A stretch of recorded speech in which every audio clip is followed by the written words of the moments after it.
try to perceive the challenge of President Bush in the decision whether to use force. And we certainly hope that it doesn't come to that. But ask yourself, if a police officer was called to your home to protect a loved one, and a madman had a gun pointed at your loved one's head, do you wait till he shoots and takes your loved one's life before you want the police officer to address the threat? Or when he points the gun, shows the capability and the intent to take your loved one's life, is that okay for the police officer to prevent the loss of your loved one's life? Because that's what we're facing with Iraq. He's got the capabilities, chemical and biological today. He's pursuing nuclear. The intent, he clearly has shown it. Some of it is classified, and whether Ben likes it or not, I've taken an oath of office, including a second oath dealing with classified information, that by law I cannot disclose, but by law and my constitutional oath to you, to serve you, I need to be guided by that knowledge, even if I can't share it. I'd rather share it and make my explanation easier, but I can't, by law. But he's shown the intent. The President said in his own words that we have evidence, and I've seen the evidence, it's very credible, about his intent to use his capabilities here in the United States. September 11th, we learned in a tragic way that it can be done.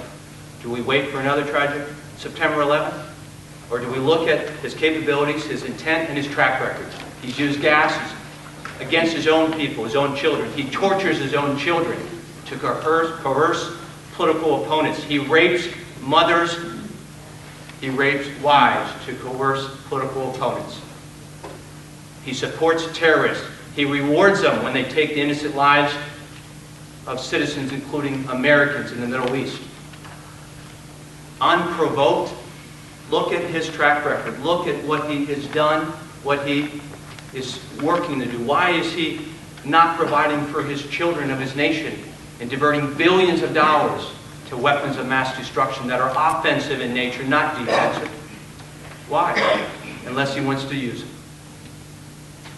It's not an easy decision, and it's got to weigh heavy on President Bush's heart. And I will tell you that President Bush will not send a man or woman into harm's way. He will not give an American life unless he believes it is absolutely necessary. You can say what you want, that's my opinion. He has such respect for those who go and put their lives on the line for us. To think that he would use those lives in a political manner, I find that just unbelievable, because the evidence to me is clear, including some that I can't share. You know, they believe that this is Bush's resolution, this is his war.